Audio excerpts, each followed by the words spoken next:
and welcome to Talk to Al Jazeera. I'm Jane Dutton. 20 years after liberation from Ethiopia, Eritrea is Africa's youngest nation and one of the poorest. Strategically vital to the stability of the region and the wider global agenda, Eritrea is struggling to balance the needs of its people with the perceived threats to the nation. We have a rare interview with the president, the man responsible for steering the country towards success or disaster. Mr. President, thank you very much for joining us on Talk to Al Jazeera.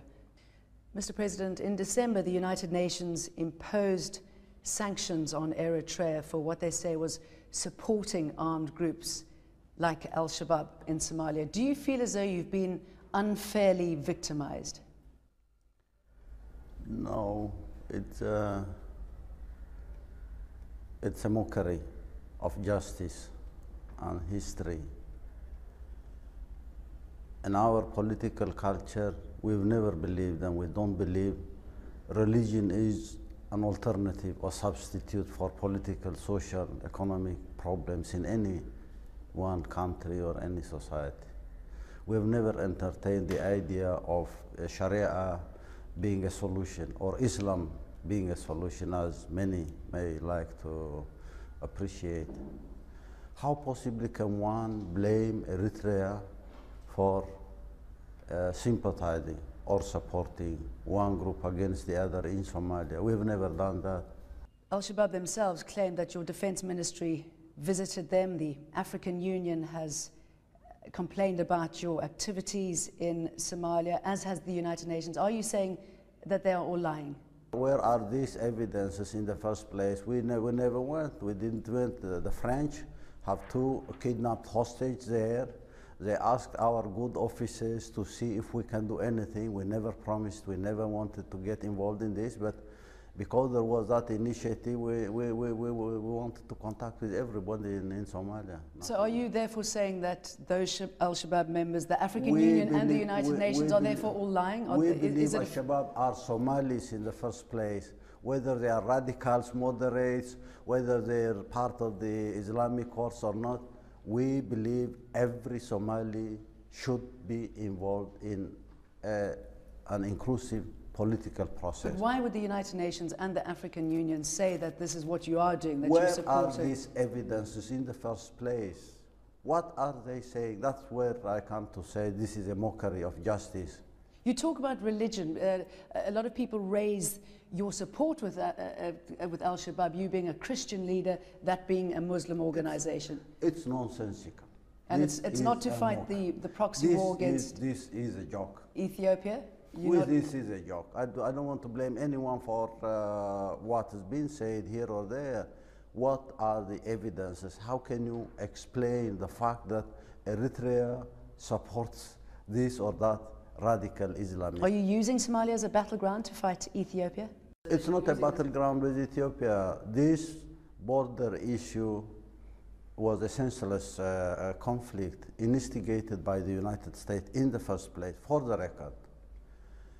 And we went to arbitration, and arbitration was done almost 8 years now, 2002, and the decision was taken. And that decision is blocked by the United States. It's not blocked by Ethiopia. Ethiopia does not have the resource and the means to block any decision of arbitration and implementation. So it's a cover-up for the failure of the misguided policies of the United States in the Horn of Africa for the last 20 years. So would you, if Ethiopia were to withdraw from Badme, that's the border town that you are referring to, if they had to withdraw from that, would you then take this country off the war footing? It's not a problem with Ethiopia. We've never had any problems with Ethiopia. We worked with these people for almost 2 decades to remove a government in Ethiopia. And we wanted to see a relationship between Eritrea and Ethiopia based on mutual respect and commonality of interest. And we worked for decades for that. And now we're talking about a misguided policy of the United States that wants to create crisis here, political problems here and there, and micromanage those problems. Okay, you say that that's your relationship with Ethiopia. Please explain to me what your relationship is with Sudan. You have alleged links to GEM as well as the SLA. That is again a distortion of history. It's a deliberate distortion of facts. The Sudanese government says that it stopped GEM fighters from coming into your country, that you've got camps no within... No Sudanese government or official has said that, because they can't prove that. And it's said in the name of Sudanese officials and to the Sudanese government. This is a deliberate distortion of facts. Who then was responsible for pulling GEM out of the peace talks with the government? Not at all. No, never. That never happened. In Abuja, when negotiations were underway, we said this is not a solution. There has to be an inclusive and comprehensive political process in the Sudan to address the issues of Southern Sudan, Eastern Sudan, Central Sudan, Northern Sudan, and Darfur. We've never entertained an idea of intervening this way or that way to support one group against the other, not at all. All those allegations leveled against Eritrea about being one of the main backers behind destabilizing this region, destabilizing the Horn of Africa. Is that not true? Who is destabilizing the Horn of Africa? Who has been supporting warlords in Somalia for the last 20 years? Who has intervened in Somalia, invaded Somalia? Who has wanted to put governments from outside? We have 3 strategic interventions the last 8 or 10 years where people have tried to impose governments from outside. None of these governments has worked. This is destabilizing Somalia, and by destabilizing Somalia, you destabilize the region. You are friends with both Iran and Israel. How do you balance the two? And that is another joke, because why would the United States impose arms embargo on Eritrea, a small country with very limited resources, and not impose sanctions on the alleged role of Iran in the region? How can you possibly appreciate the logic behind this position of the United States? Okay, maybe you can clear up for us Iran's role in this region. There is no role for Iran in this region. Eritrea is not for sale. Eritrea is not for sale. Not for Iran, not for Israel, not for the United States, for nobody. If Eritrea is not for sale, then how do you justify providing arms for Hamas? And how do you justify providing arms we don't even have any diplomatic relations with any Palestinian organization. No, but you're allowing Iran to supply arms through Hamas through you. You also... Where are the evidences? Do we need weapons from Iran? If we want to give it to anyone, we don't need weapons from Iran. We have enough, we have more than we need. We can arm 3-4 governments. We don't need weapons from Iran. We do not have the political will to work on behalf of anyone in this region, never. And if it's not political will, then what is it? Because they are going through you, through Sudan. There is no Iranian presence in this region. But there is Iranian presence. They're helping you off a sub, and they've got a military base there. They're helping you with your oil refinery. I would invite you to go to Assab and see. There is no refinery there.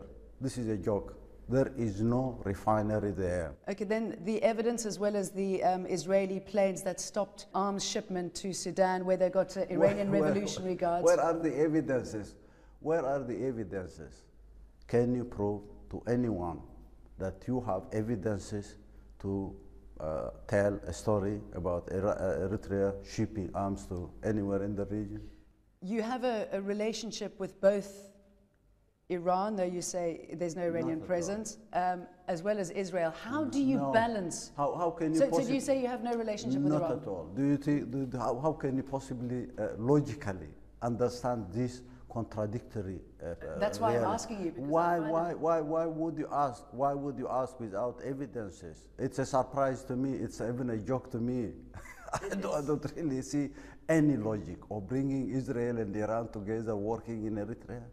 How can possibly one sensible person understand that logic? But that's probably raised the questions. Many political analysts believe that the next proxy war between Iran and Israel is going to take place on your soil? Are you prepared to be turned into the next Vietnam? This is a joke. This is giving Eritrea beyond its means.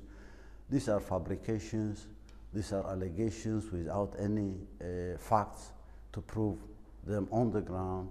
And it's sometimes a surprise why people want to sell these lies to any sensible person in the region. It doesn't make sense. It's also quite, it's not quite, it's well documented that you are helping Iran through your Asab port send arms to Yemen to support the Houthi fighters who are fighting the government as well as Saudi Arabia. Can you explain your actions? It's senseless. It's senseless. Who would want to destabilize Yemen? We have all along, the last 20 years, supported the government of Ali Abdullah Saleh genuinely. So do you deny then that you are supporting the Houthis in Yemen? This is a fantasy in the minds of those who want to sell this idea and create a sense of threat and fear in this region so that they can manipulate it for their own agendas. There is no refinery in the first place in Asab. There is no presence for anyone. You want to go yesterday or tomorrow, you can go and see who is there and who is not there. And to assume that your allegations are facts and try to find an explanation for that assumption, I say it's crazy. It's all fabrications. We sometimes bother and wonder why all these fabrications about things that do not exist on the ground. Is this also a fabrication? The United Nations said that you spend $200,000 to $500,000 a month supporting fighters. Where? In Somalia and around the region. Is that also a fabrication? This is another joke. This is another joke. I mean, how can your country That's from the United Nations. It's boring. It's boring. When jokes are repeated again and again, it becomes so boring. How do you as a country continue to afford to be on this war footing now, 20 years? This is a fantasy. This is a fantasy on those who think we are on a war footing. It's crazy. It's an imagination of people who can only be categorized as insane, who will fantasize on things that do not exist in real terms. If your country is not on war footing, how come there's so much repression? There's no freedom of the press, there's no freedom of speech. I can understand where you come from, and this is again another boring joke based on fabrications. What, can anybody leave the country when they want to? Did you enjoy the show yesterday? Can anybody leave the country when they want to? Did you enjoy the show yesterday? Can anybody leave the country when they want to? In the streets? Anybody can leave this country anytime. If they can get a passport? What is it to get a passport from a country you deserve to be a citizen for? What about freedom of the press, freedom of the speech? Eritrea jails more journalists than any other country in the world. Why do you have to resort to These are lies. You don't jail journalists. These are lies. These are lies of Jazeera International, deliberately distorting facts to give the impression that this country is in a war footing and so many things. Iran is here, Israel is here, we are supporting Houthis, we are supporting terrorists. You name it. You are using these lies to serve an agenda for destabilizing this region. I would never do anything to But attempt to destabilize the region. I'm trying to get to the bottom of the truth. Lies without providing any evidences and trying to blame it on the United Nations sometimes when the United Nations has not said anything, blame it on the government of Sudan when Sudan has not said anything. Okay, let's talk about the people who live in this country. If I can just quote these to you, the United Nations stats estimate that almost 63,000 Eritreans applied for asylum last year alone, and that 1,800 cross over every month into Sudan. Why are they leaving the country? These are your lies. So people are not leaving the country? That's another United Nations estimate. Give me the evidences. Give us the evidences. We would like to see evidences. According to those reports, the population of this country is out of town by yesterday, according to those statistics. They're fleeing from the country. Of course, sort of the most high-profile one, you've had the football team, which disappeared in Kenya. They're seeking asylum. Those athletes in Scotland, they're also seeking asylum. So this is news to me. It's news to me. Really? I've never heard anything like that, and I'm not bothered if people go there, if they ask for asylum here or there, if they're looking for jobs in the United States, in Europe. Why would I bother about that? One of the reasons that many of the people leave is because of the indefinite military service for both men and for women, and for the very harsh conditions and the fact that you can never leave. Why is there this? This is another lie. Again, another lie. It's compromising your credibility as a media outlet and coming up with a pack of lies and trying to prove to them, to anyone, by putting them as facts on the ground and trying to give the impression that these are things that exist in the real world. Israel is here. Who is not here? Well, Israel is here. They've got a military base. Everybody is here. Iran is here. I mean, how can you possibly imagine people to trust and believe what you tell them when you're talking about lies that do not exist in... Every single question I've put to you is backed up with a lot of research and a lot of facts. So with respect, Mr. President, I'm just trying to find out how your country operates, because I find it a fascinating country. So please, as a journalist... It's a good exercise for a journalist to ask questions about a number of things, but to come up with a pack of lies, a pack of fabrications, and try to prove them by putting them as very innocent questions and trying to give credibility or trying to discredit your sources. You're discrediting the sources, you're discrediting the United Nations when you come and tell things in the name of the United Nations when the United Nations has not said anything like that. And how can a media outlet with credibility come up with these lies? Let's talk about the drought in the Horn of Africa. Eritrea, like all the other countries, is suffering from this. And yet you are reluctant to let aid workers into your country. What is the justification for that? When we have enough food, why do we need someone to feed us? Because 2/3 of your population are starving. Why do people want to spoon feed us when we have enough food? But then how come 2/3 of the population are not getting that food? I mean, then again, how can you possibly imagine and say, I am hungry when I'm not hungry? Why do you want to believe that? Why do you want to believe people are hungry and people are in need of your support? Why do you want to believe that? That's a very, very sad state of mind for people who think that they can come and feed people when they're not even in need of feeding. Go and feed the people of the victims of Katrina. Go and feed the people in Haiti if you really want to. So there's no food or aid problem. We don't need any food. We can feed ourselves. And I'm bothered. Why do you want to feed us? How much support do you have in this country? You've been leading it for 18 years. You've been liberated for 20 years. Last year, there was an assassination attempt on your life. Where did that come from, and what do you think was behind that? Then again, this is another lie. I mean, how can you possibly believe that there was an assassination attempt? Why would you imagine this was there? It never occurred, and it came as a surprise when I was told. I heard that.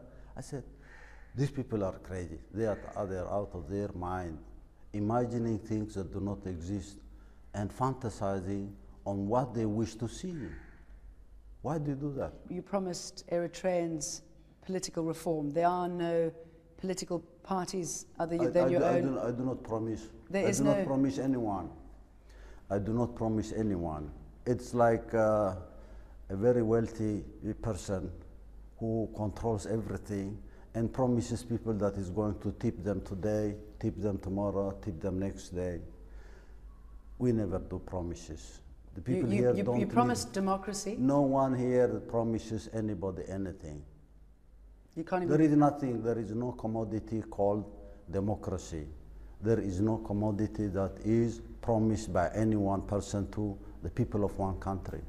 Will you allow eventually other political parties to operate? Will you allow the constitution to be released? Will you allow an open political system that is governed by the people? By the people like in China? No, the people who will call on government to justify. It's again, you're assuming that you are talking on behalf of the people of this country. Let the people talk. I'm asking you how you would define... The people will have to define it. Human Rights Watch says you are turning this country into a giant prison and creating a human rights crisis. You can walk around and see for yourself if that is true. Again, it's a lie. Why then, if people want to leave the country, do they come under the orders of shoot to kill? Not at How all. is that justified? No. If you are telling me every day thousands are leaving this country, how do you think can that happen? If you are telling me hundreds of thousands have asked for asylum, how can you imagine these people have left this country? If you believe that. Who do you consider your friends? Where do you mean? In the world? The whole world. The whole world. Outside liars. A bunch of liars may not be my friends, but the whole world. The whole world now is behind Eritrea. Everybody is asking, why all these lies? Why this sanction? Why this and that? It's an expression of the support of people. Minimum, you can imagine sensible people asking very simple questions about all the fabrications they hear every day. And that is by way of questioning the credibility of those who are telling the lies, which means it's a support for the one who is being victimized without any evidence. That's very important to remember. And those people who are asking very simple questions are behind Eritrea. So if you can just tell me a little bit about your aspirations. We don't need any wars. We have fought for so many decades, and we know what it means to go into war. And it's very senseless to imagine that you can waste your time and resources doing things that do not deserve any penny. We are focused on doing the right things in this country. And we don't need to do it by forcing people to believe this or that. And people are seriously engaged in what they're doing to change their quality of life. Those who've never tried it may fantasize about going to war. We have been there for so many decades, almost 2 generations. At least we will not be like Kenya, Nigeria, Ethiopia, Somalia, Sudan. We are better off. We are #1 in this continent.